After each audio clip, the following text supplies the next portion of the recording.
Hello guys, I hope you are doing very well. My name is Saurabh Kaneja. आज हम start करने जा रहे हैं अकाउंटेंसी का C CUET 2024 exam. Previous year का एग्जाम है। इससे हमारे को पता लगेगा किस पैटर्न से हमारा पेपर आ रहा है और किस तरीके से हमारे को उसको बहुत इजीली सॉल्व करना है। First question, match list one with list two. चलिए इसको देखते हैं। लिस्ट वन को लिस्ट टू से हमारे को करना है, तो लिस्ट वन में हमारे पास है share capital account, share forfeited account, calls in arrear account, security premium account. और लिस्ट टू में बोल रहा है debited with amount not received, credited with amount not received, credited with amount received toward share capital, और fourth part debited with amount called. ठीक है। अगर मैं इसके हिसाब से अपनी फोर फीचर वाली एंट्री को याद करूं, क्योंकि उसने फोर फीचर ऊपर लिख दिया हमारे को। अगर मैं अपनी फोर फीचर की एंट्री को याद करूं तो हमारे पास हमारी एंट्री होती है share capital account debit. SPR अगर पेड नहीं हुई, यहाँ पे एसपीआर भी उसने बोल दिया, यानी कि एसपीआर हमारा पेड नहीं होगा। SPR account debit to share forfeiture to calls in arrear. हाँ, तो हमारी ये एंट्री है सिक्योरिटी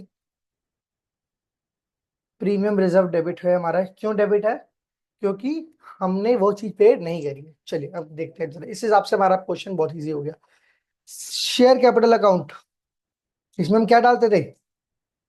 ये तो जा तो ये डेबिट साइड पर आया है, तो डेबिटेड के दो ऑप्शन बनते हैं, पहला और फोर्थ। ठीक है। Debited with amount not received है या debited with amount called up है? तो यहाँ पे आता है कॉल्ड अप। ठीक है। ये क्या है?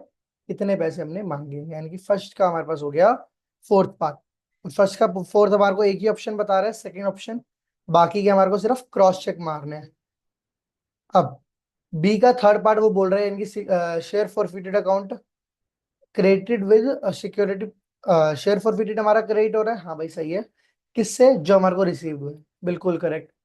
सी का सेकंड बोल रहा है call in area credit with amount not received, हाँ भाई क्रेडिट ही हो रहा है और उसी अमाउंट से हो रहा है जो हमारे को रिसीव्ड नहीं हुआ।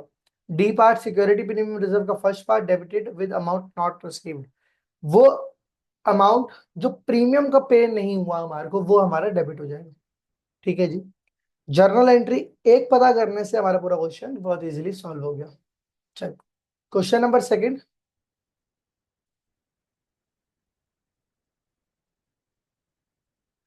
क्वेश्चन नंबर सेकंड में बोल रहा है 400 shares of ₹50 each issued at par were forfeited for non-payment of final call of ₹10 पर शेयर। भैया 400 हमारे शेयर हैं, उसमें से हमारे को ₹10 पेड नहीं है, यानी कि ₹40 हमारे पेड है, यानी कि ₹16,000 मिल चुके हैं। ठीक है। ये रिसीव्ड है हमारी।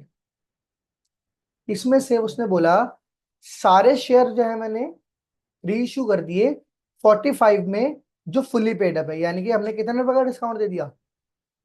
आपने डिस्काउंट दे दिया है 5 पर शेयर का।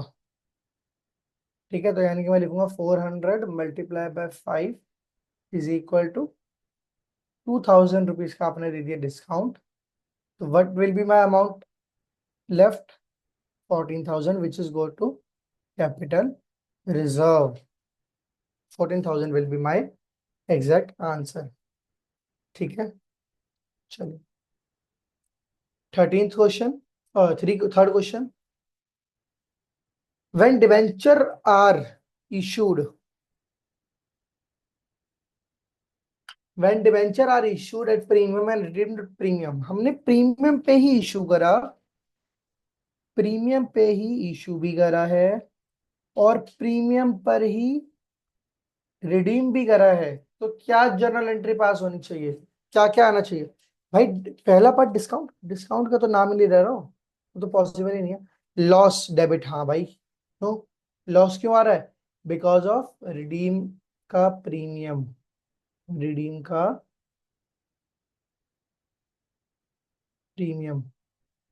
Security premium reserve credited, yes, क्योंकि हम लोग इश्यू कर रहे हैं प्रीमियम पे। ठीक है। और प्रीमियम रिडेम्पशन क्रेडिटेड, यस, क्योंकि इसका हमेशा रिडेम्पशन का हमेशा डबल इफेक्ट पड़ता है भाई। क्यों डबल इफेक्ट पड़ता है? देखो, अकाउंट्स, हमारा एक रूल है अकाउंट्स में कि हम लोग क्या करते हैं, जो भी कोई लॉस होने वाला होता है उसको पहले से रिकॉर्ड कर लेते हैं। ठीक है। रिडेम्पशन पे प्रीमियम पे करना है, यानी कि फ्यूचर लॉस अभी रिकॉर्ड करना पड़ेगा। अब उसको रिकॉर्ड करने का तरीका कैसे है, उसको एक बार डेबिट में डालेंगे लॉस के नाम से, दूसरी बार क्रेडिट में डालेंगे प्रीमियम के नाम से।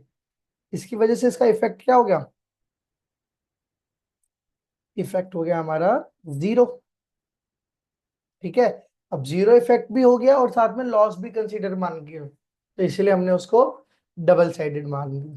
तो answer will be my B, C and D, fourth part. Question number fourth, arrange the following in the correct sequence in the context of debenture. Debenture के कंटेक्स्ट में बताना है हमारे को। सबसे पहले क्या करूंगा? इशू करूंगा डिबेंचर्स को। सबसे पहले डिबेंचर को इशू करना है, पहला काम। भाई पेमेंट तो लास्ट में होगी, ये तो सबसे लास्ट का ऑप्शन हो गया। ए पार्ट देखो, अरे इसमें तुम्हारा आंसर ही मिल गया। सी पहला और ए लास्ट, तो बाकी कुछ करने की जरूरत ही नहीं है, फोर्थ पार्ट बोल रहे हैं। क्योंकि पेमेंट सबसे लास्ट में डिवेंचर को क्यों हो रही है? भाई मैंने डिवेंचर इशू करे हैं, एट द एंड में उसको पेमेंट में ही तो करूंगा। और उसके बीच के सारे से पहले इशू करना, फिर उसके बाद डीआरआर बनाना, यानी कि डिवेंचर का जो रिडीमेबल है वो बनाना, रिजर्व बनाना। ठीक है। डीआरआर की फुल फॉर्म क्या है भाई? Debenture redeemable reserve. रिजर्व बनाना कि भैया मेरे को आगे रिडीम करने हैं, उसके लिए पैसा चाहिए, फिर उस रिडेम्पशन को ड्यू करना और एट द एंड मेरे को उसको पेमेंट कर देना है। ठीक है। ऑप्शंस को देखते हैं, हमारा आंसर हो गया। क्वेश्चन नंबर 5, अगर मैं डिले करता हूं 8 दिन से ज्यादा सब्सक्रिप्शन को, तो जब मैं मिनिमम सब्सक्रिप्शन मेरे मान लो मेरे पास नहीं मिली है, तो मेरे को, अगर मैं डिले कर रहा हूँ पैसे देने में, तो मेरे को कितना इंटरेस्ट देना पड़ेगा? तो ये तय कर रखा है सेबी ने, 15% हमारे को इंटरेस्ट पे करना पड़ता है, ये रूल है, याद रखना है इसको। Question number 6, the company can accept calls in advance if authorized by. Calls in advance में कब ले सकता हूँ? जब कौन ऑथराइज करेगा? When authorized by the article of association, जब मेरे को आर्टिकल अलाउ करेगा मेरा, तभी जाके मैं उस, क्योंकि जब भी हम लोग पैसा ले रहे हैं, मांग रहे हैं, कुछ भी कर रहे हैं, तो वो आर्टिकल ऑफ एसोसिएशन में सब कुछ रिकॉर्ड है। तो वही बताएगा कि भाई पैसा एडवांस में ले सकते हो या नहीं ले सकते हो। ठीक है।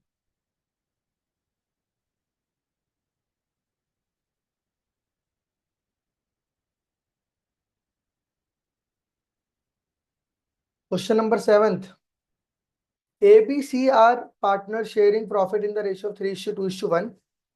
ठीक है। ऑन दिस डेट, 10 जुलाई को वो मर गया, इस डेट पे फाइनल अकाउंट्स प्रिपेयर करे गए, प्रॉफिट निकाला गया 1,75,000।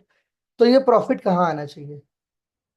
P&L will be debited, P&L appropriation account will be debited, P&L account will be credited, और profit and loss appropriation account will be credited. देखो भाई, जो P&L अप्रोप्रिएशन है ना, जो हमारा P&L अप्रोप्रिएशन है, वो बिल्कुल लास्ट में बनता है। ठीक है। तो वो तो ऑप्शन हमारा वैसे ही हट गया। ठीक है। P&L अप्रोप्रिएशन वाले ऑप्शन तो वैसे ही कट गए। अब बात आती है, डेबिट में जाना चाहिए या क्रेडिट में? उसने यहाँ पे क्या बोला? Profit. Profit always be by credited. ठीक है। Question number 8, on the date of admission of a partner, admission करा, बैलेंस है 45,000। ठीक है। 10% से ओवर वैल्यूड है। अब मोस्टली बच्चे क्या गलती करते हैं इसके अंदर, 45,000 मल्टीप्लाई बाय 10/100 करके 4,500 आंसर निकाल देते हैं। ठीक है। और 45,000 में उसको प्लस करके हमारा आंसर आ गया 49,500, जो बिल्कुल गलत है। उन्होंने ऑप्शन भी जानबूझ के कंफ्यूज करने के लिए दे रखा है, बट दिस इज रॉन्ग। क्या तरीका है सही? ओवर वैल्यू के केस में अगर अंडर वैल्यूड है तो 10/90 करना है। अगर ओवर वैल्यू होता तो 110 में आ जाता। ठीक है, तो आंसर विल बी माई 5,000। और पहले कितनी थी? 45,000। तो अब कितनी अपीयर होगी बुक्स में? 50,000 will buy my correct answer. ठीक है, अब आते हैं हमारे पास नेक्स्ट पार्ट पे, नाइन्थ क्वेश्चन। डिविडेंड रिसीव्ड, अरे इतना इजी क्वेश्चन, इन्वेस्टिंग आंख बंद करके इंसान कर देगा। क्यों आया? ऑपरेटिंग से रिलेटेड नहीं यार, फाइनेंसिंग एक्टिविटी थोड़ी ना है, बताया थोड़ी ना हुआ है उसमें फाइनेंसिंग एक्टिविटीज है, तो नॉट पॉसिबल। फाइनेंसिंग के अंदर तो पेड आता है, या तो रिसीव्ड है। रिसीव कब होगा? जब कहीं पे पैसा लगा रखा होगा, इन्वेस्टमेंट कर रखी होगी। ठीक है, question number 10, partnership can have maximum of 50 partners, ये यूनिट किसने सेटअप कर रखी है? भाई पार्टनरशिप है तो ऑब्वियसली पार्टनरशिप एक्ट ही करेगा ना, और कौन करेगा? क्वेश्चन नंबर 11, अब इसके अंदर देखो क्या कह रहा है। Which of the following is an example of sequential code? ये कंप्यूटर अकाउंटिंग का क्वेश्चन है। कोड CL001 यूज करूंगा, 1001999 यूज करूंगा स्मॉल पंप के लिए, SJ यूज करूंगा सेल जर्नल के लिए, HQ यूज करूंगा हेडक्वार्टर के लिए। भाई हम लोग कभी भी शॉर्ट फॉर्म तो अकाउंट्स के अंदर यूज ही नहीं करते हैं, ये तो खत्म ही होगी दोनों चीजें। ठीक है, अब ये तो कोई लिंक ही नहीं बन रहा CL001 से। ठीक है, ये हम लोग स्मॉल पंप के लिए कर रहे हैं, ये कोडिंग का है। All right, 12th question. If there is no against claim against workman compensation reserve, it is dash at the time of admission of a partner, कहा जाएगा? ये क्लेम नहीं है, क्रेडिट कर दो सारे पार्टनर में। पार्टनर ने पैसा लगाया, इसकी एंट्री क्या होती है? WCR account debit. अगर क्लेम होगा तो उसको क्रेडिट करके बाकी के ओल्ड पार्टनर्स आ जाएगा। ठीक है, credit to old partners capital account. ठीक है, चलिए 13th question. ABC are partner sharing profit in the 3:3:4 की वो रेशियो में कर रहे हैं। उन्होंने बोला कि आगे से हम इक्वली करेंगे। अब बताओ, सेक्रीफाइसिंग गेनिंग निकाल देंगे बहुत इजीली। ठीक है, 3/10 उसकी पहले थी, -1/3। ओल्ड माइनस न्यू का फॉर्मूला हम लोग लगा रहे हैं। ठीक है, वापस आ गया 39 - 10 विच इज इक्वल टू -1/30। ये तो हो गया गेनिंग पार्टनर। बी, वैसे तो हमारे को इसका आंसर मिल ही गया 1/30, बट हम लोग फिर भी चेक कर लेंगे। 3/10 -1/3, सेम, ये भी हमारा गेनिंग हो गया।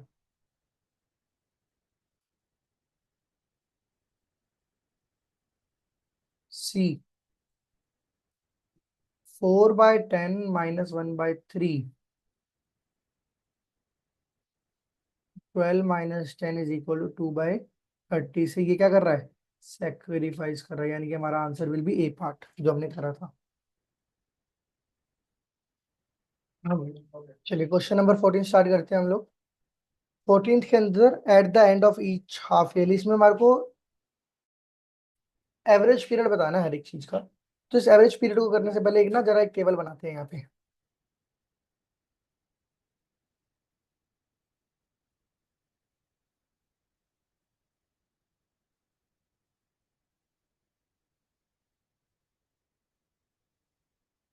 यहाँ करते हैं beginning, mid, and, month, quarter और हाफ ईयरली। अब देखो, महीने के मिड में निकालो या फिर साल के मिड में निकालो, हर एक का क्या रहेगा? 6 रहेगा, ये ध्यान रखना है। साल के बीच में कभी भी ड्राइंग करनी है तो आंसर विल बी 6। चलो महीने के हाफ में करो, चाहे हम क्वार्टर के मिड में करो या फिर हाफ ईयरली के मिड में करो, आंसर विल बी 6। ठीक है, अब बात आते हैं बाकी की। मंथ का है, मंथ एक का होता है ना, 2 से डिवाइड कर दो, 0.5 आ गया। ऊपर जाओ 0.5 प्लस कर दो, नीचे जाओ 0.5 माइनस। क्वार्टर कितने का, 3 महीने का, डिवाइड बाय 2, 1.5 आ गया। ऊपर जाओ 1.5 प्लस, नीचे जाओ 1.5 माइनस। हाफ ईयरली 6 महीने का, डिवाइड कर दिया 2 से, ऊपर जाओगे प्लस, नीचे जाओगे माइनस। ठीक है, अब इस टेबल के हिसाब से देखते हैं। At the end of each half yearly, end of each half yearly 3, यानी कि ए का आ गया फोर्थ पार्ट। ए का फोर्थ बोल रहा है, दो ऑप्शन, थर्ड भी और फोर्थ भी। अगला चेक कर लेते हैं। अगला बोल रहा है eight the beginning of each quarter. Beginning of each quarter देखो क्या है, 7.5। यहाँ पे बोल रहा है 7.5 थर्ड पार्ट, यानी कि बी का थर्ड, यानी कि my option will be fourth part. C का second, at the beginning of each month. Beginning of each month देखो भैया कितना है, 6.5 है, तो सेकंड हो गया। ऑल राइट, चलिए question number 15। Kavita and Lalita are partners.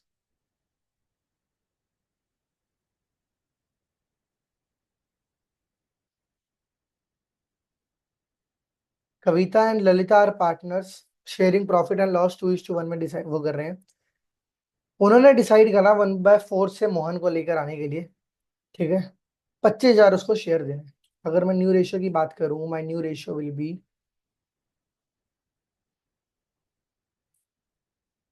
1 - 1/4 which is equal to 3/4। ठीक है, तो 2/3 मल्टीप्लाई कर दो 1/4 से, और 1/3 को भी मल्टीप्लाई 3/4 से, और 1/3 को भी मल्टीप्लाई कर दो 3/4 से। इधर आ जाएगा 6/12, इधर आ जाएगा 3/12। और तीसरे बंदे की हमारे पास क्या है, 6:3, तीसरे की है 1/4 इंटू में, इसको 12 बनाना है, तो ये बन गई, यानी कि 2:1:1 हमारी बन गई न्यू रेशियो। ठीक है, 25,000 का प्रॉफिट, पहले साल में 76,000 का प्रॉफिट हुआ है। कितनी कमी देनी है, उन्होंने बोला कविता और ललिता जो भी कमी बनेगी वो अपने प्रॉफिट शेयरिंग रेशियो में उसको देंगे, कविता को। ठीक है, देखो मोहन को जो प्रोवाइड करेंगे, 76,000 है, इसको जरा न्यू रेशियो में डिवाइड करते हैं।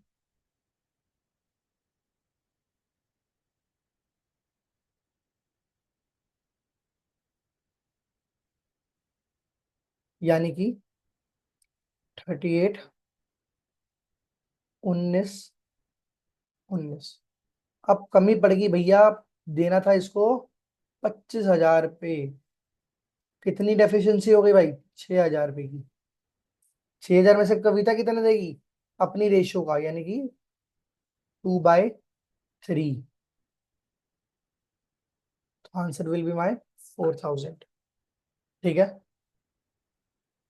Question number 16। Anshu and Neetu are partner sharing profit and loss 3:2। Admit करा ज्योति को 3/10 के लिए, जिसमें से उसने एक्वायर करा 2/10 फ्रॉम अंशु, फ्रॉम का केस आ गया, एंड 1/10 फ्रॉम नीतू। फ्रॉम के केस में क्या करते हैं, ओल्ड रेशियो में से सीधा सीधा minus.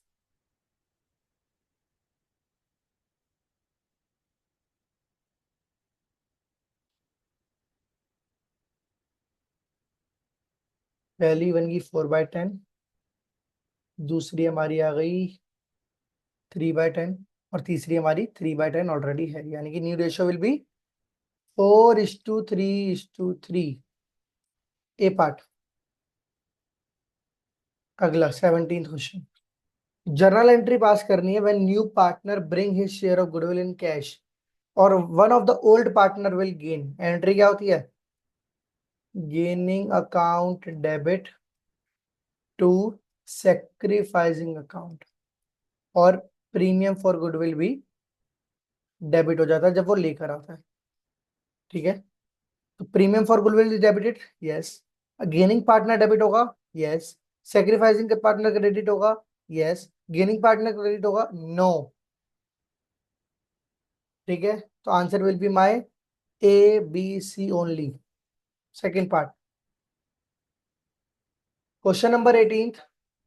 While preparing cash flow statement, purchase of goodwill, goodwill है भैया, एसेट है, एसेट का purchase always be my investing activities. Component of computerize accounting system, components बताने हैं मुझे इसके अंदर, ठीक है। तो डेट विल बी, कंपोनेंट क्या होता है भाई, क्या क्या चीजें आती हैं, डाटा चाहिए, ठीक है, डाटा तो भैया इंपॉर्टेंट है। रिपोर्ट, लेजर, हार्डवेयर, सॉफ्टवेयर, अरे इंसान कहाँ है इसके अंदर, इंसान तो की बात ही नहीं कर रहा। रिपोर्ट कहाँ से आ गई, रिपोर्ट जब तक इंसान नहीं होगा रिपोर्ट कैसे तैयार करेगा। डाटा ठीक है, पीपल ठीक है, प्रोसीजर से काम करेगा, ठीक है, हार्डवेयर है, सॉफ्टवेयर है। That will be my second part, बाकी का ऑप्शन पढ़ने की जरूरत ही नहीं है, ठीक है। 20th question, the sales and account receivable sub system deals with, भैया नाम से पता लग रहा है सेल है और रिसीवेबल है, तो recording of sales, maintaining of sales ledger and receivable, अरे ये तो पहला ही आंसर हो गया, सेल्स और सेल्स लेजर को बनाना, रिसीवेबल को। 21 question, common field use in relationship between tables are called, जो टेल्स के साथ करते हैं उसको क्या बोलते हैं, बताइए फटाफट से। की फील्ड, ये तो पिछले प्रीवियस ईयर में भी ये क्वेश्चन था, मैंने आपको बताया था, सबसे कॉमन फील्ड है की फील्ड। अब डिसोल्यूशन हो रहा है फर्म का, बैंक ओवरड्राफ्ट कहाँ जाना चाहिए,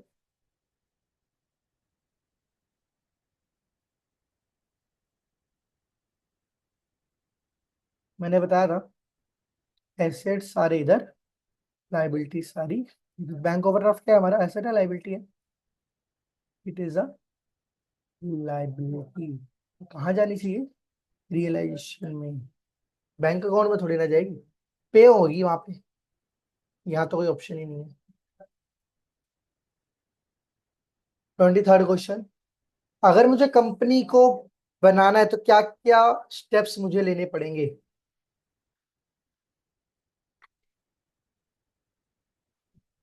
सबसे पहले भैया कंपनी का प्रमोशन स्टार्ट करना पड़ेगा, कमेंसमेंट ऑफ बिजनेस तो सबसे बाद का है, ये तो सबसे लास्ट स्टेप है, ठीक है। तो फोर्थ स्टेप है इनकॉर्पोरेशन होगा भैया, प्रमोशन तो सबसे पहले करूंगा, उसके बाद जाके रजिस्टर करवाऊंगा अपनी कंपनी, फिर जो भी काम करना है उसके बाद। तो answer will be my fourth part. ये तो नाम देखो पहले से ही पता लग गया, कमेंसमेंट ऑफ बिजनेस लास्ट में होगा, ठीक है, तो ऑब्वियसली ए पार्ट सबसे लास्ट में, एक ही ऑप्शन में दिखा रहा है, डेट विल बी फोर्थ। हमारे को क्वेश्चन को समझना जरूरी है, किस तरीके से क्वेश्चन करना है, हर एक ऑप्शन को चेक करने बैठे तो फिर नहीं होगा काम। हमारे को जितने जल्दी हम लोग ऑप्शन को कर सकते हैं उतना जल्दी करेंगे, ऑप्शन को पढ़ो आंसर आ जाएगा, बाकी ये सिर्फ क्रॉस चेक करना है, ठीक है।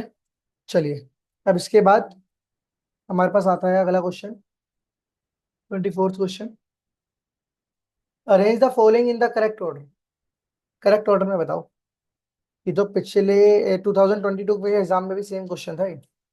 सबसे पहला काम ऑथराइज कैपिटल, दूसरा काम इशूड कैपिटल, तीसरा काम सब्सक्राइब कैपिटल, चौथा काम कॉल्ड अप कैपिटल, इतनी मांगी, फिर at the end paid up capital.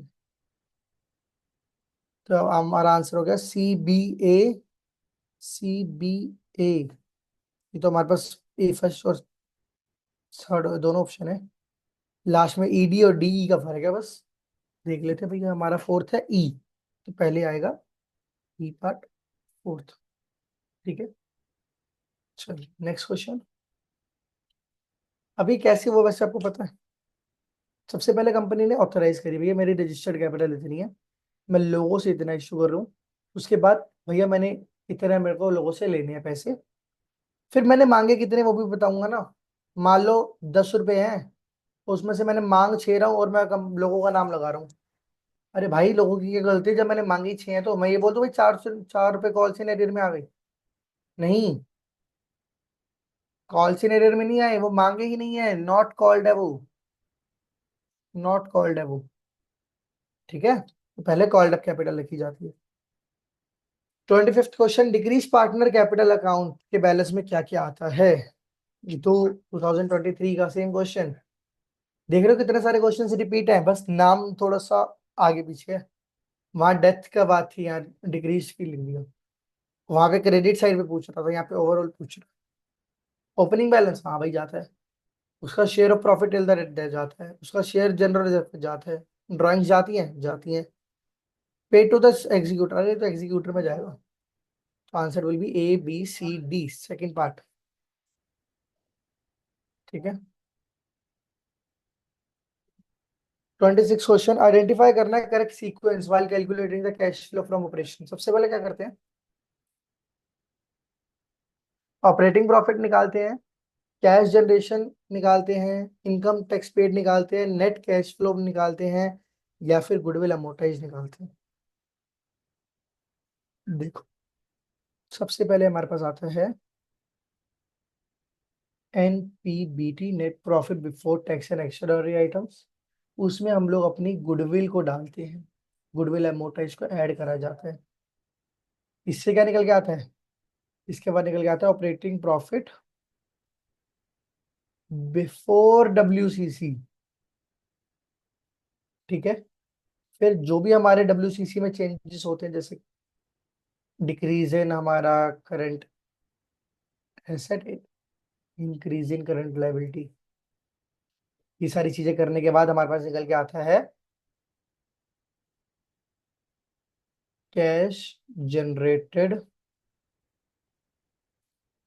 From operation. चलो जरा ऐसे पता कर लें। सबसे पहले ई पार्ट, अरे ये तो सब में गुडविल मेरे ख्याल से ई पार्ट है।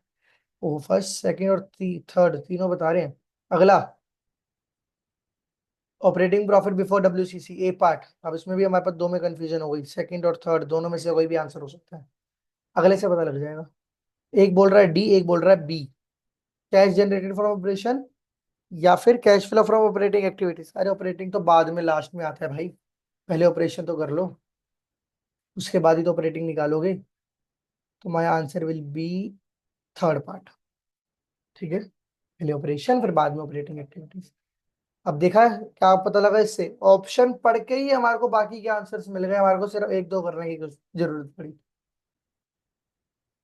ये हमारे को केस स्टडी दे रखी है, read the following information. 8,75,000 rupees की रेवेन्यू फ्रॉम ऑपरेशन है, creditor 90,000, bills receivable 48, bills payable 52, purchases 4,20,000 और ट्रेड डेटर्स 59,000।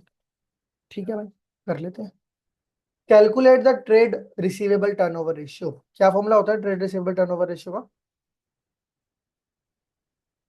नेट सेल्स, जिसको हम RFO भी बोलते हैं, divided by average trade receivable. Average तो तब निकालते हैं जब ओपनिंग और क्लोजिंग गिवन होता है। ठीक है, अब देखो जरा, ट्रेड रिसीवेबल यहाँ पे कर लेते हैं। ट्रेड रिसीवेबल मुझे डायरेक्टली बिल्स रिसीवेबल दे रखा है, but bills receivable is not a trade receivable. Trade receivable निकलता है बिल्स रिसीवेबल को ऐड करके प्लस डेटर्स। ठीक है, 59,000 के मेरे हो गए डेटर्स।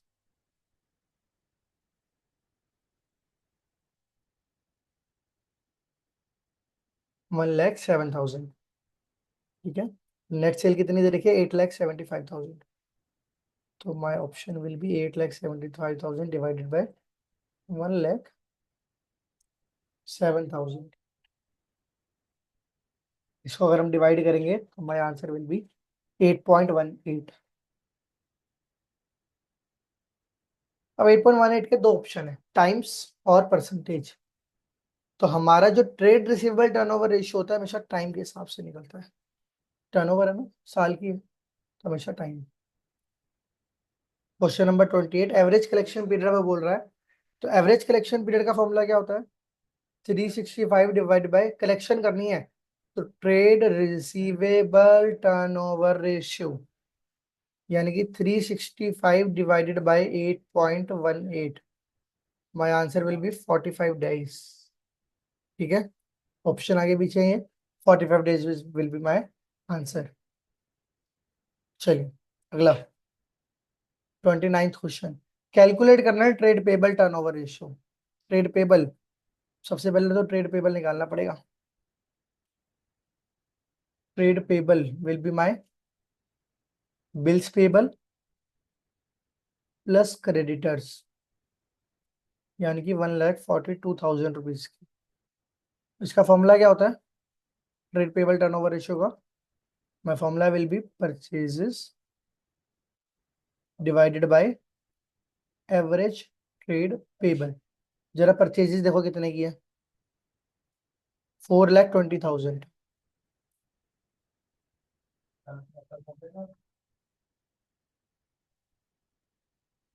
हम यहाँ पे लिखेंगे 4,20,000 divide by 1,42,000। My answer will B 2.96, 2.96 times. ठीक है, परसेंटेज में आंसर आ नहीं सकता। अब एवरेज पेमेंट बोल रहा है, दोबारा से वही 365 डिवाइड बाय 2.96।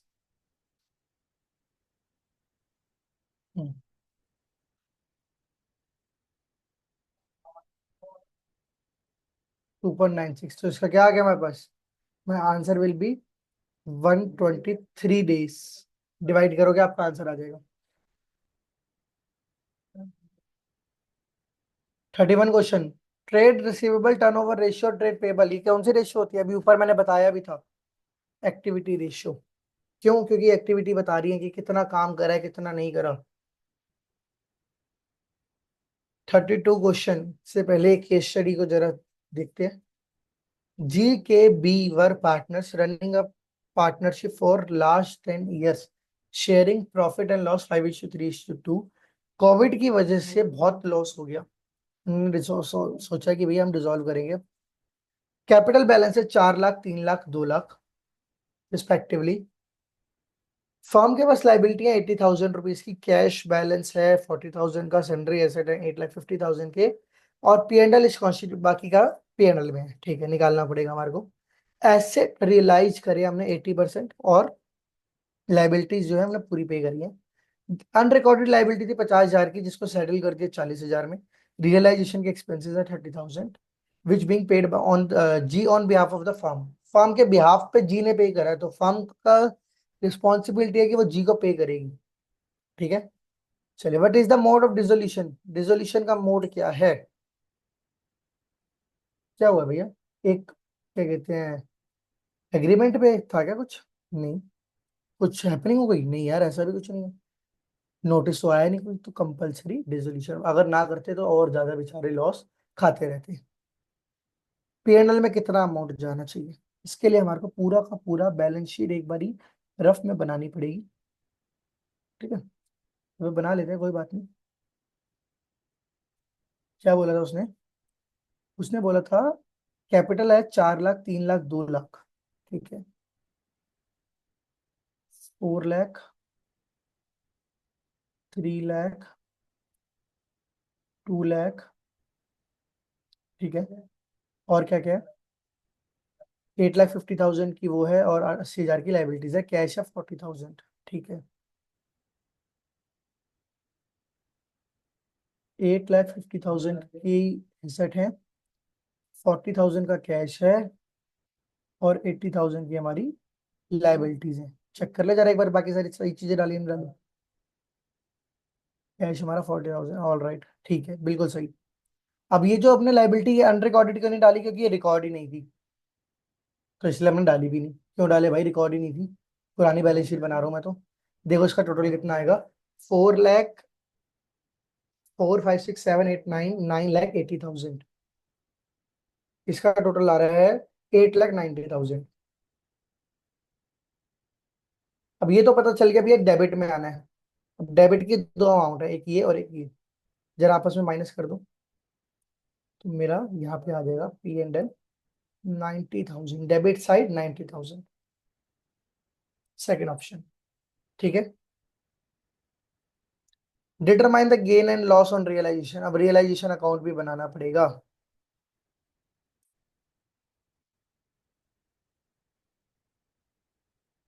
चलिए, मैंने अपनी लाइबिलिटीज उतारी 80, सारी के सारे। पहले अपने एसेट उतारते हैं। एसेट थे मेरे पास 8.5 लाख रुपए के, एसेट उतारी, लाइबिलिटी उतारी। ठीक है, लाइबिलिटी पूरी पेमेंट करी है मैंने।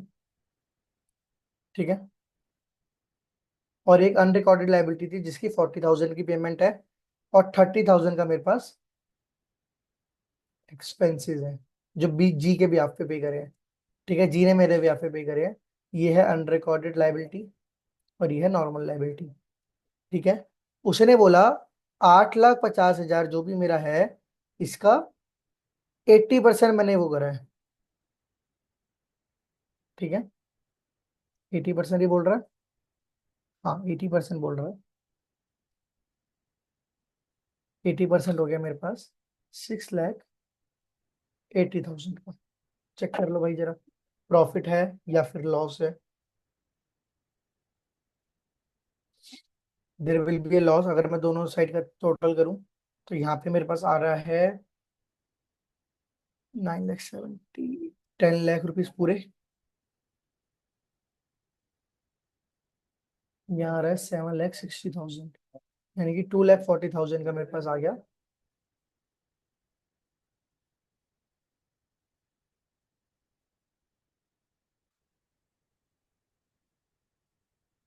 लॉस। ठीक है, अगला एंट्री क्या होगी रियलाइजेशन एक्सपेंस की इस केस स्टडी के हिसाब से? भैया रियलाइजेशन टू जी कैपिटल, क्योंकि जी को पैसा मिलेगा।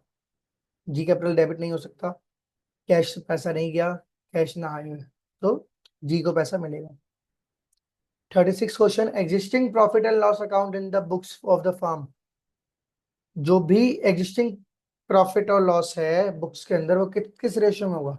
देखो भाई कौन सी रेशियो है, 5:3:2 की रेशियो है, देखो ये लिखिए। तो आंसर विल बी 5:3:2। ठीक है, question number 37, libraries run by charitable trust are an example of. जो मैंने जो भी चैरिटेबल ट्रस्ट होते हैं वो सारे किसके अंदर आते हैं? Non profit organisation.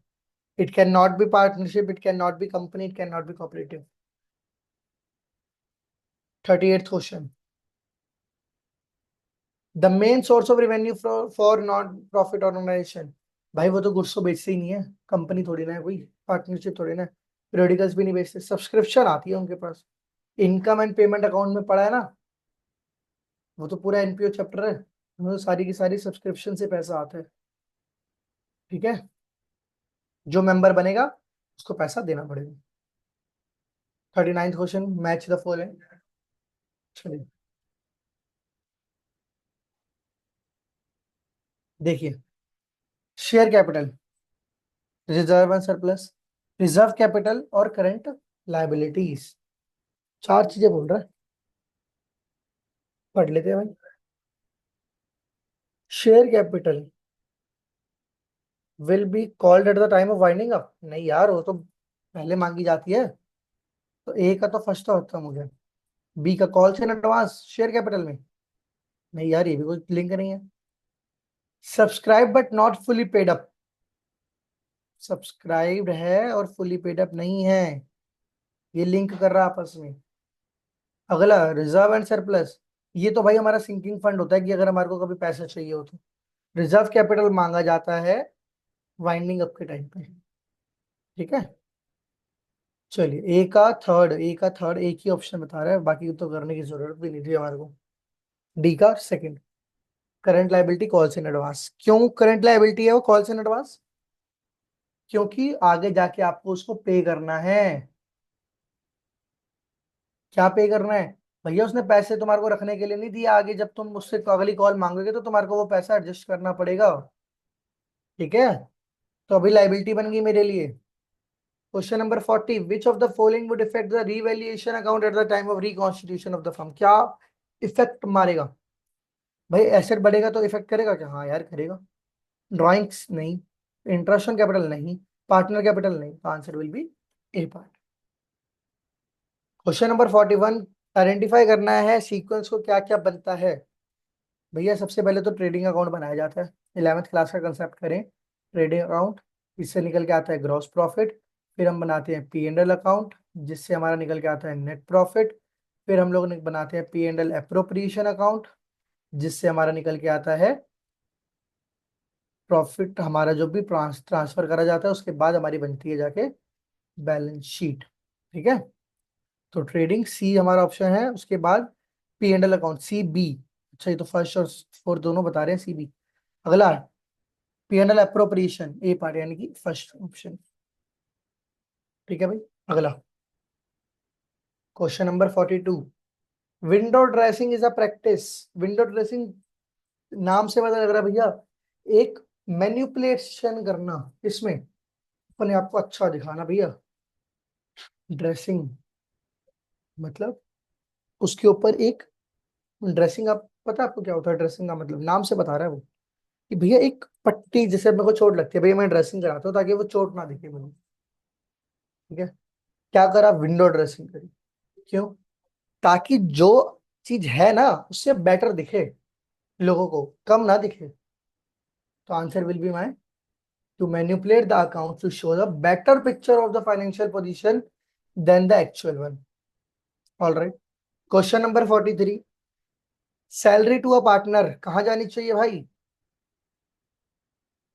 इसमें करंट अकाउंट का केस है, देख रहे हो करंट अकाउंट।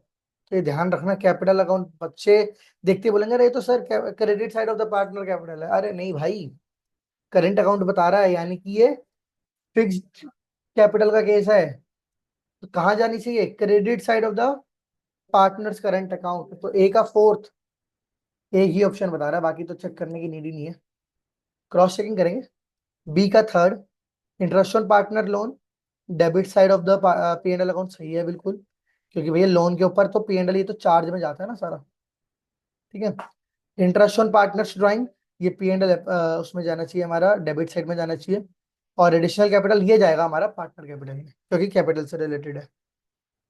ठीक है, क्वेश्चन नंबर 44। सेम चीज दोबारा, किस किस चीज से हमारा इफेक्ट होगा? Revaluation. Revaluation will be affected by increase in asset होगा, ड्राइंग्स अगेंस्ट कैपिटल नहीं होगा, रिकॉर्डिंग हाँ भाई, और डिक्रीजिंग ये भी होगा। सारी ए सी और D, answer will be C part, third part. Now question number 45। अब आते हैं match list one with list two. Purchase करना है tangible asset.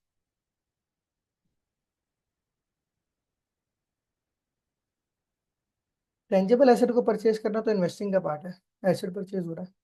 Issue of share financing का पार्ट है। इंक्रीज इन ये तो operating activities, working capital changes. तो ए का थर्ड तो बताइए कि ऑप्शन रहा है फोर्थ पार्ट, बाकी का तो क्रॉस चेक करना था। हो गया। ठीक है, question number 46। Which one of the following are correct in connection with the common size? Common size के लिए क्या क्या चीजें सही हैं? सबसे पहली चीज, हमने पहले बहुत बार पढ़ लिया भाई, वर्टिकल एनालिसिस हर पेपर में आ जाता है। तो 22 में भी था, 23 में भी था, 24 में भी आ गया वर्टिकल एनालिसिस, तो सी तो है ही है। उसके बाद कॉमन साइज है तो भैया टोटल से तो इसका लिंक करता है। अब बात आते हैं ए या फिर बी। देखो, हॉरिजॉन्टली तो नहीं बनता, अगर वर्टिकल बन रहा तो ऑब्वियसली हॉरिजॉन्टल का तो कोई लिंक ही नहीं बनता। A part expressed as a percentage on revenue from operation, that will be the answer is A, C and D, third part. Now question number 47. Calculate the resulting cash flow and state the nature of cash flow. बताओ, 3.5 लाख का check issue करा है भाई, machinery खरीदी है, investing activities है, machinery आ गई तो इन्वेस्टिंग एक्टिविटीज हो गया। इन्वेस्टिंग इनफ्लो है आउटफ्लो है? यार कुछ चीज खरीदोगे तो पैसा तो आउटफ्लो ही जाएगा, परचेज के टाइम पे हमेशा आउटफ्लो, और सेल के टाइम पे हमेशा इनफ्लो। ठीक है, तो इन्वेस्टिंग एक्टिविटीज का पार्ट है। ठीक है, चलिए अब आते हैं क्वेश्चन नंबर 14। अब आपको देखने से पता लग रहा है कि हम लोग क्या कर रहे हैं। क्वेश्चन को सिर्फ उसके पार्ट पढ़ना है और समझना है किस चीज में आना चाहिए, उससे हमारे को हमारा आंसर बहुत इजीली मिल जाता है। ठीक है, चलिए, arrange the following in proper sequence while preparing cash flow statement. Proper sequence में लिखना है जब मैं कैश फ्लो स्टेटमेंट कर रहा हूँ तो। क्या आता है सबसे पहले? मैंने अभी ऊपर ये चीज सेम चीज बताई है। सबसे पहले लिखा जाता है हमारा NPBT, सबसे पहले काम डी पार्ट। तो ऑप्शन ये किया है सेकंड। आगे का तो सिर्फ क्रॉस चेक है। उसके बाद ऑपरेटिंग, फिर हमारा इन्वेस्टिंग, फिर हमारा फाइनेंसिंग। फाइनेंसिंग इन्वेस्टिंग मत कर देना भाई। सबसे पहले ऑपरेटिंग, फिर investing, at the end financing. ठीक है। चलिए, question number 49, second last question है, फिर ये हमारा पेपर खत्म। ठीक है। द एडजस्टमेंट रिक्वायर्ड फॉर री over valuation of closing stock. Closing stock की ओवर वैल्यू है यहाँ पे। अब देखो, करंट ईयर में किसी भी चीज की ओवर वैल्यू है तो क्या करते हो? डिडक्ट करते हो। तो भैया मैंने क्या करा, रिडक्शन ऑफ द कंसर्न, पहले तो रिडक्शन कर दी। अब जब ये रिडक्शन हो गई इस साल में, तो अगले साल उसको क्या करोगे? नेक्स्ट ईयर के अंदर, जो भी नेक्स्ट ईयर है उसके अंदर क्या करोगे? उस माइनस करी हुई चीज को वापसी से प्लस कर दोगे। तो addition to the next year profit. तो ए और C will be my answer. Now last question, question number 50। Over subscription is a situation where. Over subscription कौन सी सिचुएशन है भाई? Number of share applied for is equal to the number of share issued. नहीं यार, over subscription है, equal थोड़ा ना हो सकते हैं। मोर देन होंगे, हाँ ये सही है। More than. अगर आप लोग क्वेश्चन के सिर्फ ऑप्शंस को पढ़ लोगे ना, आप लोगों का काम हो गया। सिर्फ ऑप्शन पढ़ने हैं। ऑप्शन से क्वेश्चन को लिंक करोगे तो आंसर आपका बहुत इजीली मिल जाएगा। ठीक है। अब आपको समझ में आ गया कैसा पैटर्न आता है। Case study based, fill in, multiple choice question, sequence question, match the following, ये सारे हमारे CUET का पार्ट है। All right. चलिए, आई होप आपको ये समझ में आया होगा। कोई भी अगर आपको डाउट हो तो कमेंट सेक्शन में प्लीज बता देना, मैं आपका डाउट क्लियर कर दूंगा। और इस क्वेश्चन को बहुत ध्यान से करना, बिल्कुल लास्ट ईयर का पेपर है 2024। Okay, thank you, have a nice day.